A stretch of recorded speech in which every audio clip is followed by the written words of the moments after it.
Welcome to the In My Opinion Show with Ronald Barry Robinson and friends, seen on the internet 24 hours, 7 days a week. To view our catalog of shows, please go to YouTube, type in capital letters RBRIMO. I want to welcome our millions of viewers worldwide, and especially our very talented co-hosts. We have Mr. Henry Hatter. Hi, Ron. Hi. We have Miss Jackie Williams. Hi, Ron. We have Miss Denise Smith-Allen. Hi, Ron. I want to welcome our millions of viewers worldwide. Governor Snyder versus Flint, Michigan. This is a two-part series. Michigan Republican Governor Rich Snyder was the architect that created a genocide now infecting thousands of human beings in Flint, Michigan, around the state and the world. Who wants to be first on this very caustic crisis that Flint, Michigan is enduring? I think, Ron, the first thing you did was politicize the argument. We don't need a politicized argument. We need to. No, this is not politicizing anything. This is the truth. Is he a Republican or what? Yes. But we know how we feel, and we know how the people feel. Okay, but the people out there, city of Flint and around the state, the people out there, Republican. The people out there don't know. Tainted the argument. Whether he's a Republican, Democrat, tainted the argument. Okay, independent, whatever. Right. Regardless. Okay, yeah. Regardless. I'm naming names, and I don't care who I have to name. It's that simple. And I don't mind that, but with the argument, we can drift into those and not focus upon it. We have a problem to solve, and it's going to take all of the people at the table. And it was a Republican problem. Okay, well let's shift gears here and let's talk about some solutions. Right. What are we going to do to fix this?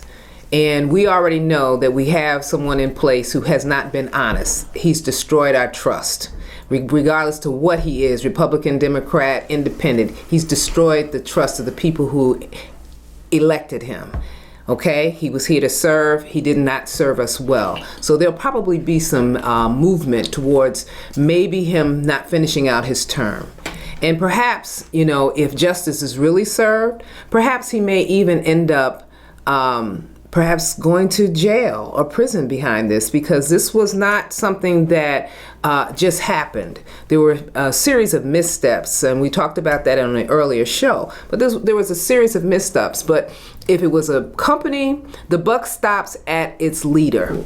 It stops at the CEO.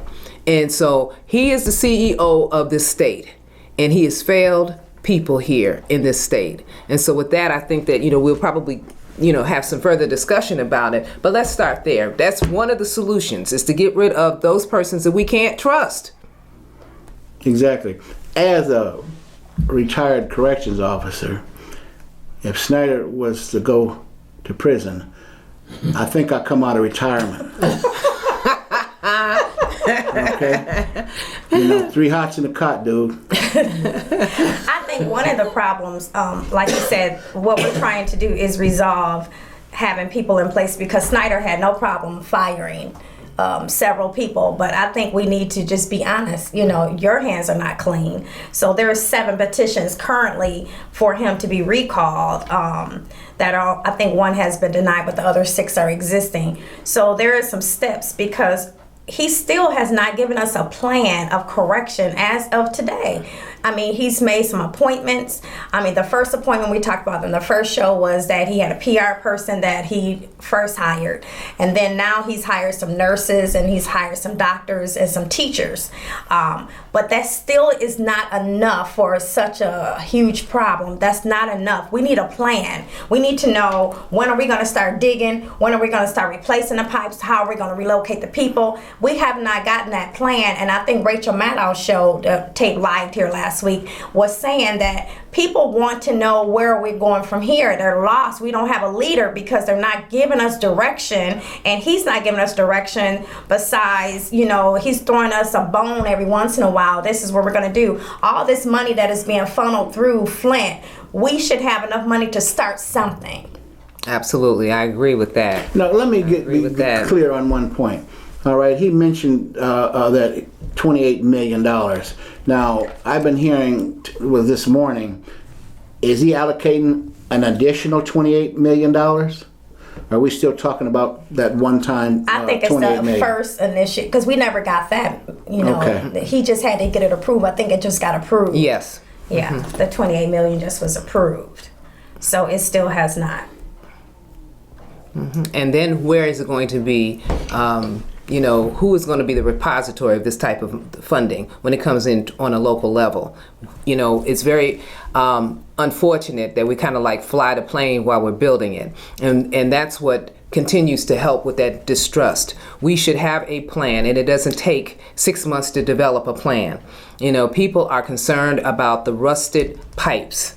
And so there should be, if we have to get the Army Corps of Engineers in here, they could come up and tell us some recommendations. And again, it shouldn't take 6 months for them to do it. These are things that are immediate, because in the meantime, we're still using this water. We have a lot of people still don't have a choice in terms of bathing and that kind of thing. They're using the water. Okay, so we're continuing to be contaminated. And it's just totally unacceptable that we should just be kind of out here without a plan and a strategic plan that it should be able to have dates of implementation. And that's what I'm saying. We need to have that. And I did hear earlier that, we did have some people come in from other organizations, and there was a call for making sure that the emergency manager law is dismantled. That's a solution. Right. That's a solution, because that should never happen to people who are law-abiding citizens, who are registered voters,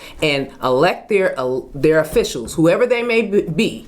And if they're not doing their jobs, the process is that you vote them out. Right. Okay, and if they're doing something illegal, that's uncovered and they are penalized for that. But you don't come in and just usurp the people's power and then expect, you've got dirty hands now.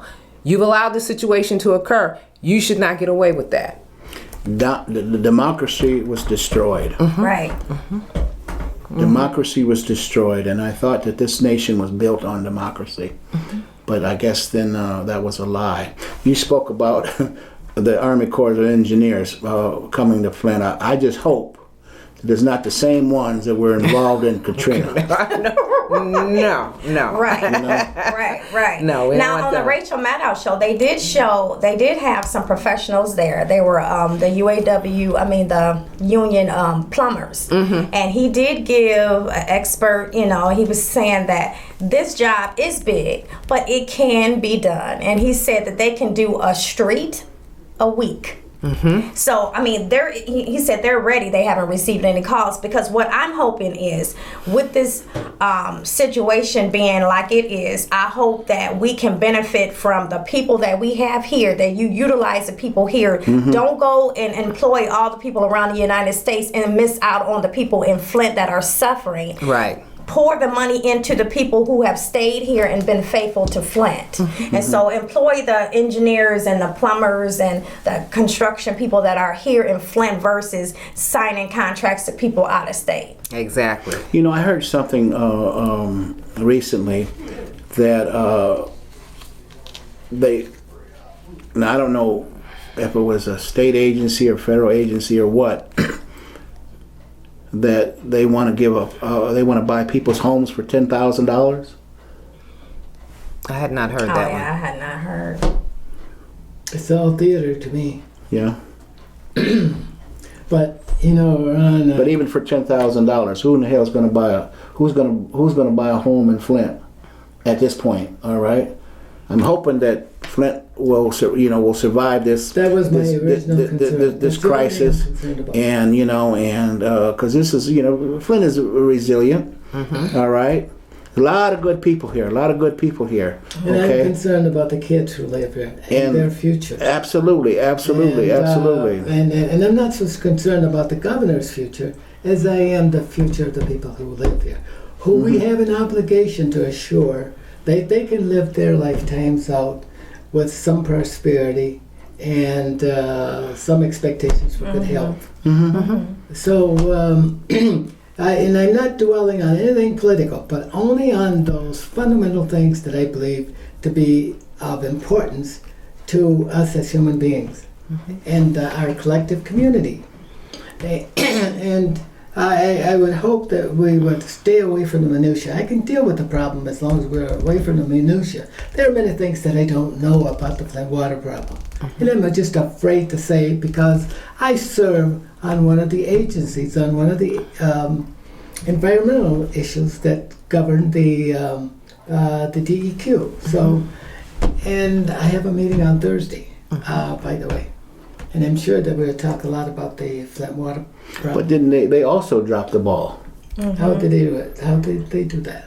Who dropped the ball? Yeah, the DEQ, because they didn't do corrosion control. They said that should have been the first step into, they should have did a testing site. They should have done that because that's standard water quality practice.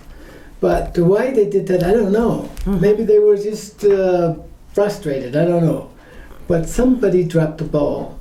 And nobody will step forward and say, hey, we dropped the ball. Well, this is what I've advocated, Let's clear the books, you know what I mean? Let's start fresh if we can. Tell what you know, all right? Expose the people that you know helped in this mess. Tell what you know. And I think about this all the time about the stigma that our kids have on them who live in Flint, Michigan.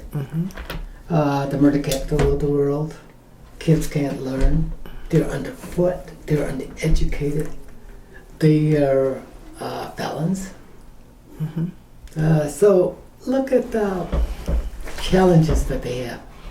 And yet we go out and we pile on top of that this lead problem that will induce them down to Neanderthals, the way the world looks at it. And that there's too much of that.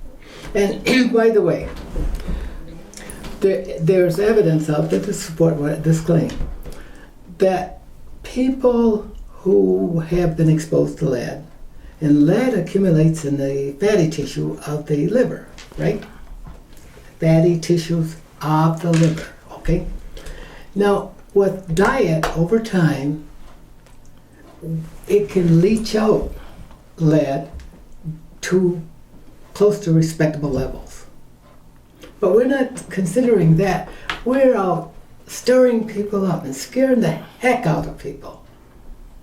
And when we ought to have strategies out there that pertain to what I just said, so that people are better informed, so that we can protect our kids and create the kind of restoration to their future that they need to have in the city of Flint. Well, Henry, you make a good point about educating. And the thing that I think has to happen, for one, we've got U of M, and they've been having a series of educational workshops to help people understand what lead is doing to the body as an infant, school-age children, adults, and the elderly. So it's incumbent upon us to take advantage of that. And for those who are not able to get to the schools, then there should be, if there's mobile units or whatever the case may be, to go out into the community and start to set up these little small coffee klatches or whatever you want to call it, to help people understand this problem. Because if you don't understand it, you can, it can become mushroomed into something that it just totally overwhelms you. But if you have people in place to kind of give you step by step, what can I do? What can I drink it? Can I boil it? Whatever those little questions are that people have, those things should be written out somewhere. There should be something online. There, just multiple avenues of providing education for people. And then those kids who have been exposed, there should be some kind of funding set up so that they can have their educational needs met, their health needs met. Right. And this is not something of their doing, so they should not have to necessarily be responsible for the full amounts of things. You know what I mean? Sure. There should be some kind of a sliding scale or free materials and things like that available to people so that they can, take care of their kids. Providing those, I have a tenant, and I was just really sad when she gave me this information. the lawyers are providing this information. So the lawyers are coming into these communities and they're giving them the worst scenario. Yeah. Because she was telling me that she's going because she's filing a case, and I explained to her that a lot of the lead, people that have been exposed to the lead, you don't see the results for a long time. Right. So if you're seeing your child act out yesterday and it just started, that probably is not the lead. But because you have the attorneys coming in and they see dollars, and it's just like, when the big thing for ADD came out, everybody get a check for your child. I don't very often agree with Henry, but in this I will, because you want to fight for the reputation of your child. If your child is not injured or whatever, you don't want to put a label on them to tell them that you're not going to be able to have the intelligence that you need to have. But we have these people that are feeding into this, and they should be guarded by people giving so much information that it overpowers the ones that are coming in. Right. It would take an act of Congress to give us the kind of information that you just asked for, because it has to pass through so many agencies, and they all have to agree upon it until it reaches the point, and I believe it's the World Health Organization or our own state authorized health organization, the national organization. They all have to agree on it, because if they're parts of the directions or process or procedures that others don't agree with, you will still have 50% of nothing. So, go ahead, I'm sorry. So it's our haste to make something happen right now. That ain't gonna happen. It takes a lot of study to give you what you want to have happen with the situation with Flint water and the lead contamination. We have to look at some baselines too. We have to look at the lead that's contained in adults, the ages of the adults, and stratify that. And then you can see what the impact is. And you can look at also how lead has leached out of some people because of their diet, and so on and so forth, which gives you an avenue to the future to deal with young people. I heard, actually all of us have mentioned this, people are in an uproar, about this Flint poison water crisis. But our history tells us power gives up nothing without agitation. Okay? You can sit and talk and talk and talk all you want. That's good. Okay? But if these people, for whatever reason, aren't interested in your conversation, they're not going to do anything. I agree. Okay? So, look at our history, okay? The Civil Rights era, other situations. If it weren't for people confronting the powers that be, okay, in many cases things probably wouldn't change. Okay? So we have to. It's like a baby. Okay? He's hungry and he's crying. What do? You feed him. Take care of his needs. All right? And this is what the citizens of Flint are trying to accomplish. Hey, we're suffering. We need help. I'm tired of drinking water that looks like it just come out of a swamp, okay? And it smells and it stinks. I'm tired of, I've seen I don't know how many interviews on television where people are full of lesions and stuff, okay? Come on, this, that's the kind of stuff that you would experience, okay, in a third world country. This is the kind of stuff you see on CNN, or in a third world country. Right. Not here in America, the most powerful and most richest country in the world. Right. It's abomination, in my opinion. Mm-hmm. Look at Time Magazine. They did the photo shoot of the little boy. And they showed a picture of him before, and they showed a picture of him after. He has all kinds of abrasions on his face from the water. And she has to watch his body because he has such a reaction to the water. So when people downplay that, you can't do that because you don't know. These people are living this every day. They're living this every day. So we can't downplay. And then I was told on Friday that the Mexican community were not aware. I mean, because all the information has come out in English. So do you not know that the ones that are not very fluent in English, somebody was dropping off water and they shared this with us. Mm-hmm. They weren't fluent in English, so they didn't know that they shouldn't be drinking the water. They didn't know because they didn't know. Uh-huh. And so when they went there, these people were in tears when they told them, you should not be drinking this water because nothing has come out to them where they can comprehend it. So we have dropped the ball in being able to get the information out correctly, to get it out to all facets of our community. So we have dropped the ball. So it's not about prosecuting Snyder. It's about helping the people that you have hurt. Absolutely. These people are hurt, and you need to give them answers, and they don't want to hear a whole bunch about, you're out here for them, because had it not been exposed on MSNBC, I want to know, would Snyder actually have come out and said, okay, there's a problem, because he knew about the problem last year and before. So he wasn't willing to come and step up and say anything, but once it started being aired on TV, so I disagree with what you're talking about, and I agree with what Ron is saying. Sometimes you have to go to the mountain and you have to yell so they can hear you. We have a problem because we tried to talk about it locally. They did the petitions, they did the marches, they did the rallies, they did all of that. Nobody listened to them. But every time we turned around, we had all these specialists telling us that there's nothing wrong with the water. They're toasting to the water. There's nothing wrong with the water. We're drinking the water. Then they come back and say, well, there is something wrong with the water. So why don't we trust them? Because we can't trust them, because they're not truthful. No, hang on. If you remember, Jeff Wright was here. And you toasted to the water too. Yes, I did. And you should be tested. I still drink the water.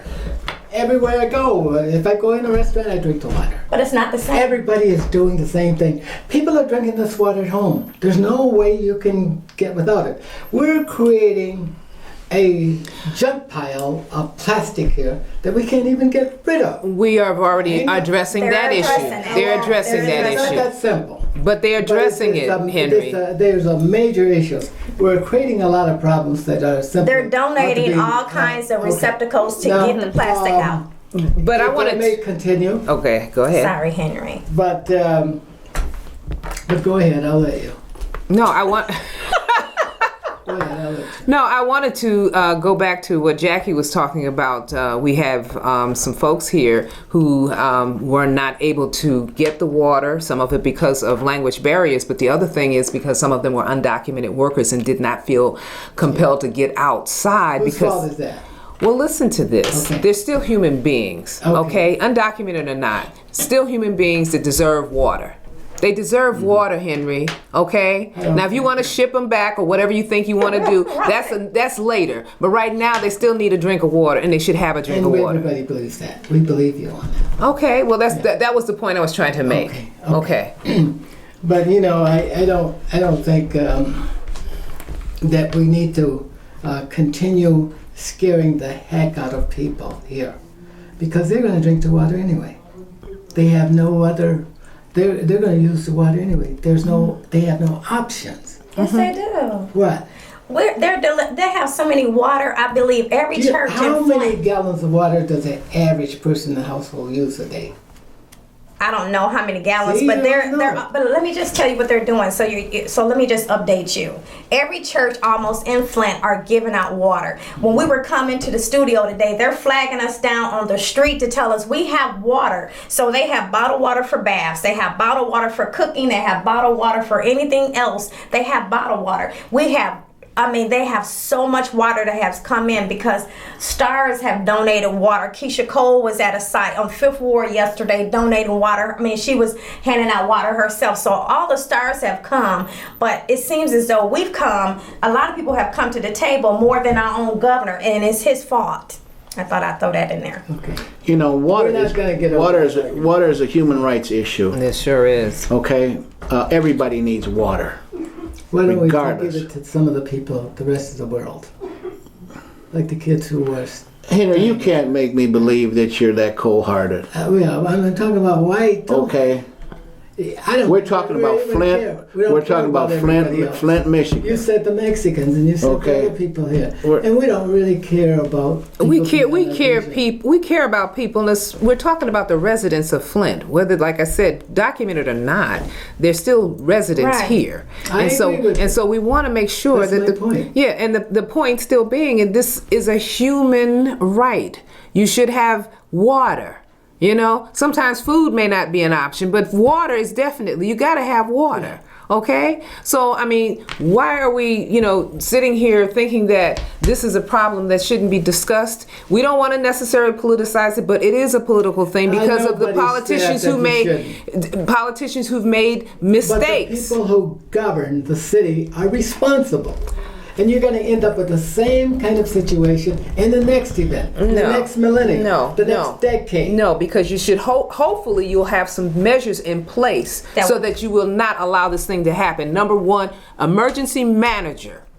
We shouldn't have one of those. We don't need those. All of them. I can see us having some financial help. Right. Okay, to help manage the book. Mm-hmm. But after why that, does Flint need a financial manager and say If Lansing doesn't need one? because that was a judgment call. That was a call that someone in Lansing, named Governor Snyder, made a decision. He made a decision, and then he had about 5 or 6 people. We've had financial managers for 20 years. Not in Flint. Yes, we have. For 20 years. No, I don't agree with that. I don't agree with that, Henry. If Lansing would have given these cities, all right, their profit sharing, perhaps maybe we wouldn't be in these situations. Ed Kurtz. Okay. The first. 2011. Yeah, it hasn't been 20 years. With that, this has been a great conversation. I hope our listening audience enjoyed it, our viewing audience as well. At this time, we must bring the In My Opinion show to a close. I want to thank Mr. Henry Hatter, Mrs. Jackie Williams, Mrs. Denise Smith-Allen, and our very great technical staff. This is Ronald Berry Robinson, friend, saying, till next time, stay focused.